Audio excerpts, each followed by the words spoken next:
अब वो समय धीरे धीरे आ गया है कि 11.5 वर्ष के बाद में भगवान श्री कृष्ण को अपनी मैया यशोदा का आंगन छोड़ना है। कंस को जब यह मालूम पड़ा कि ये कृष्ण नाम का बालक है, जो जितने भी मैंने राक्षस भेजे, योद्धा भेजे, वो सब कृष्ण ने ही मारे, सारे के सारे। तो इसलिए कंस को यह विश्वास हो गया कि ये कृष्ण ही है जो देवकी का पुत्र है। और देवकी ने और वसुदेव ने मेरे साथ में छल किया है, इसलिए देवकी और वसुदेव को कारागार में दोबारा कंस ने डाला है। और अब की बार अक्रूर से कहा है कि अक्रूर, यदि तुम कृष्ण को नहीं लेके आए तो देवकी और वसुदेव की हत्या इसी कारागार में कर दूंगा। इसीलिए आज अक्रूर जी महाराज भगवान श्री कृष्ण को लेने के लिए गए हैं, मथुरा से चले हैं और गोकुल की ओर जा रहे हैं। रास्ते में देखा कि जैसे ही ब्रज में प्रवेश किया है तो अभी भगवान श्री कृष्ण का घर नहीं देखा है, भगवान श्री कृष्ण के घर के बारे में नहीं जानते हैं। तो सोचा कि किसी से पता पूछ लेता हूं कि आखिरकार नंद के लाला के कृष्ण का घर कहां है। तो पता पूछते हैं तो 2 बालक पास में ही बैठे हैं, उनसे सोचते हैं इनसे पता पूछ लूं। तो अक्रूर जी महाराज अपना रथ रुकवाते हैं, रथ रुकवा करके पूछते हैं, उन बालकों को पास बुलाते हैं कि बालकों पास आओ जरा। तो बालक पास आते हैं। अक्रूर जी महाराज कहते हैं कि वो कृष्ण कौन है, मुझे कृष्ण के घर जाना है। तो कहते कृष्ण के घर जाओगे बाबा आप? बोले हाँ। बोले हम लेके चलते ना, हमारे साथ चलो। और रथ पर सवार हो जाते हैं। वो दोनों बालक इतने सुंदर हैं कि अक्रूर जी उन्हें देख करके कहते हैं ये बालक कितने सुंदर हैं, कितना चेहरा सुंदर है इनका। तो अक्रूर जी का रथ जैसे जैसे आगे बढ़ता है तो भगवान श्री कृष्ण अक्रूर जी का हाथ पकड़ लेते कि बाबा जरा रथ रोक लो। बोले आप कृष्ण का पता पूछ रहे थे ना? बोले हाँ। बोले मैं ही कृष्ण हूं और मुझे पता है कि तुम्हें कंस ने भेजा है, और मैं ये भी जानता हूं कि तुम मुझे क्यों लेकर के जा रहे हो। तो अक्रूर जी महाराज एकदम से स्तब्ध रह जाते हैं कि कृष्ण को मैंने कुछ बताया नहीं है, लेकिन कृष्ण को अभी तक कैसे मालूम है?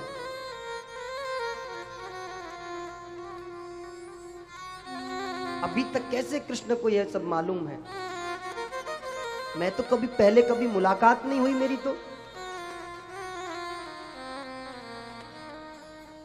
तब भगवान श्री कृष्ण कहते हैं काका आप हमें नहीं जानते, लेकिन हम आपको जानते हैं।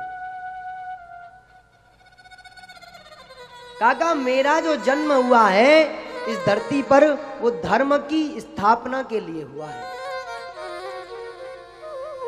और मेरा जो बचपन है वो संकल्प के कारण से बंधा हुआ है।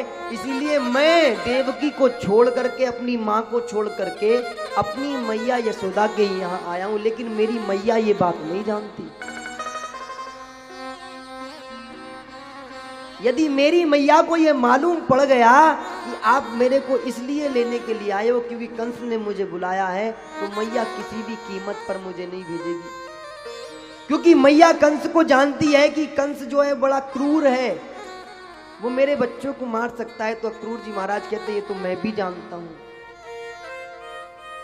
मैं भी मजबूर हूं कृष्ण, क्योंकि तुम्हारे जो माता और पिताजी हैं उन्हें कंस ने बांध रखा है। यदि मैं आज तुमको मथुरा नहीं लेकर के गया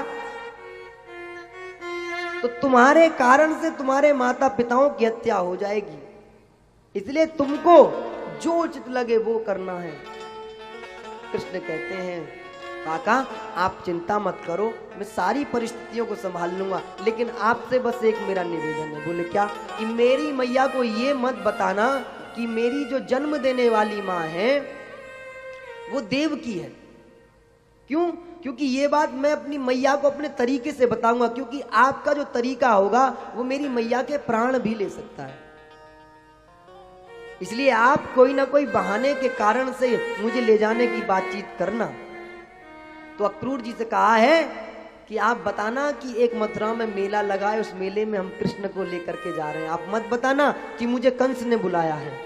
वहां की परिस्थिति मेरी मैया के सामने नहीं रखना, मेरी मैया मेरे को बहुत प्रेम करती है। तो अक्रूर जी कहते हैं कृष्ण कैसे बंधन में बांध दिया हूं मैं। यदि तुम्हें कुछ कंस ने कर दिया, यदि तुम्हारी हत्या कर दी, तो उसका दोष तो मेरे ऊपर लगेगा कि मेरे कारण से तुम्हारी मृत्यु हो गई। तो भगवान श्री कृष्ण मुस्कुराते हैं, बोले कंस की हैसियत नहीं है काका कि मुझे हाथ लगा पाए। उसने जितने भी राक्षस आज तक भेजे हैं उन सबको मैंने संहार किया है। आप उसकी चिंता छोड़ दो कि कंस का क्या होना है या कंस मेरे साथ क्या करेगा। आप सिर्फ मेरी बाबा और मेरी मैया को संभाल लो। अक्रूर जी महाराज का रथ घर के सामने रुका है। नंद बाबा को जब पता चला कि कंस का दूत अक्रूर आया है तो स्वागत सम्मान के साथ बैठाया है। अक्रूर जी ने कहा है कि कृष्ण को कंस ने बुलाया है। तो नंद बाबा डर गए, क्यों बुलाया है? बोले कुछ नहीं, वहां पर एक मेले का आयोजन हुआ है और कृष्ण को उसमें निमंत्रित किया है कि ये इतना शक्तिशाली है कि इसने बहुत सारे लोगों को ब्रज के संकटों से बचाया है। ब्रज में जितने भी संकट आए हैं कृष्ण ने बचाया है। तो भगवान श्री कृष्ण अपनी मैया की गोद में जाकर के बैठ जाते हैं और मैया से कहते हैं मैया आजकल तू प्रेम कम कर रही है मेरे को। तो मैया यशोदा कहती है अच्छा तुझे ऐसा कैसे लग रहा है कि मैं तेरे को प्रेम कम कर रही हूं? बोले मैया आज सच बता तू मेरे को कितना प्रेम करती है? बोले कृष्ण मैं तेरे को तो बहुत प्रेम करती हूँ। बोले कितना करती है फिर भी? बोले कृष्ण मैं तेरे लिए इतना प्रेम करती हूँ कि तेरे लिए मुझे जो कुछ करना पड़े मैं कर सकती हूँ। एक माँ अपनी संतान के लिए कहीं तक भी जा सकती है। तो मैया यशोदा के पास में कृष्ण बैठे हैं। इतने में ही कृष्ण को गोदी से मैया उतारती है और कहती चल तेरे को कुछ खाने पिलाने को लेकर के आती हूँ, तो अभी घूम फिर के आया है। तो भगवान मन में सोच रहे हैं कि मैया को कैसे कैसे पता चलेगा, मैया के मन में क्या बीतेगा। भगवान जानते हैं कि अभी की परिस्थिति बहुत विपरीत होने वाली है। अब तो साहब जब मैया सामान लेने के लिए कृष्ण को कुछ खाने के लिए लेकर के गई तो उसने देखा कि कोई व्यक्ति नंद बाबा के पास में बैठ कर के कृष्ण की बात कर रहा है। तो कृष्ण की जब बात कर रहा है तो मैया ने वो सारी बातें सुन ली कि कृष्ण को आज जाना है। तो आज मैया को ऐसा लग रहा है कि जैसे कृष्ण आज यदि चले गया तो कृष्ण शायद ही वापस लौटेगा।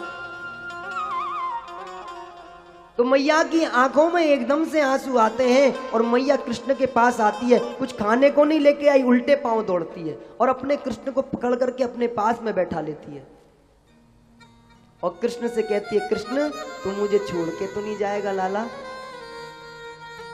तो भगवान कहते कैसी बात कर रही है मैया, मैं तुझे क्यों छोड़ के जाऊंगा कभी?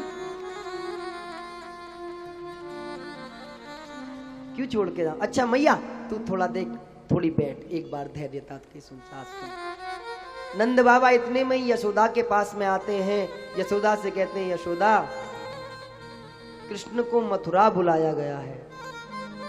तो यशोदा कहती है क्यों? कृष्ण को क्यों मथुरा बुलाया गया है? कि कोई मेले का आयोजन हुआ है और वह कंस ने किया है, तो इसलिए मैया कहती है कि आप कुछ मुझसे छुपा रहे हैं। कंस किसी मेले का आयोजन नहीं करता, मैं कंस को जानती हूं। कंस बड़ा क्रूर और निकृष्ट है। अब तो साहब भगवान श्री कृष्ण आते हैं तो मैया के पास बैठकर कहते हैं मैया तू चिंता क्यों कर रही है? क्या हम मेला देखने भी नहीं जाएंगे? बोले जा सकता है कृष्ण, लेकिन आज मेरा दिल ये कह रहा है कि तू यदि चले गया तो आज वापस नहीं लौटेगा, इसलिए फिर कभी चले जाना। तो मैया को लेकर के कृष्ण भगवान अकेले में गए हैं कि मैया आपसे मैंने एक सच छुपाया है आज तक, और शायद आपको भी वो सच मालूम नहीं है। बोले क्या? कि मैया मैं तुम्हारी संतान नहीं हूं, मेरा जन्म मथुरा में हुआ है। तो मैया यशोदा कहती है कृष्ण क्या कह रहा है कि मैं तेरी मां नहीं हूं? बोले हाँ। तो फिर आज तक जो लालन पालन कर रही थी वो कौन थी? बोले मैया तुम मां से बढ़कर हो, मेरी जन्म देने वाली जो मां है ना वो सिर्फ जन्म देने वाली है, लेकिन तुम मां से बढ़कर हो। और मैया शायद आपको नहीं पता, आपके पुण्य के प्रभाव के कारण से मैं आपके यहां पर रह रहा हूं और मैं भगवान हूं। बोले अच्छा तुम भगवान हो? बोले हाँ। लेकिन कृष्ण मैंने आज तक तुझे कभी भगवान के रूप में पाला तो है नहीं, कभी तुझे माना तो है नहीं, यदि तू भगवान भी है तो, और तूने कभी दिखाया तो है नहीं कि तू भगवान है। तो आज भगवान मैया यशोदा को अपना चतुर्भुज विराट स्वरूप का दर्शन कराते हैं और भगवान एकदम से मैया यशोदा के सामने खड़े हो जाते हैं। मैया हाथ जोड़ के खड़ी है कि जगत परम पिता परमात्मा को मैं गोद में खिलाने वाली मां हूं। पुनः भगवान जब अपना स्वरूप दिखाते हैं तो मैया आंखों में आंसू लेकर के रोती है कि मैंने मान लिया कि तू भगवान है, लेकिन कृष्ण आज तक मैंने तुझे कभी भगवान के रूप में देखा नहीं, कभी पूजा नहीं। तो यदि मैं तुमसे एक प्रश्न करूं भगवान होने के नाते भी, तो क्या तुम उस प्रश्न का उत्तर मेरे को दोगे? तो कृष्ण कहते हैं मैया पूछो ना। बोले भगवान को किसी मां की ममता से खेलने का क्या अधिकार है? क्या केवल मां संतानों को पालने के लिए ही बची है? केवल मां का काम अपनी संतानों को लालन पालन ही करना है, बाकी कोई काम नहीं है। तो भगवान श्री कृष्ण कहते हैं मैया मैं धरती पर धर्म की स्थापना करने के लिए आता हूं। तो मैया यशोदा कहती है यदि तुम धरती पर धर्म की स्थापना करने के लिए कृष्ण आया है तो आज एक संकल्प करके जा, मेरे सामने बैठ करके आज एक संकल्प कर कि जब तक तू धरती पर धर्म की स्थापना नहीं कर देगा तब तक तू अपनी मैया का मुख नहीं देखेगा। और इतिहास साक्षी है साहब, भगवान श्री कृष्ण जिस दिन से गोकुल से गए उस दिन के बाद में कभी मैया यशोदा के आंगन में नहीं आए और लगातार धर्म की स्थापना के लिए लगातार युद्ध लड़ते रहे।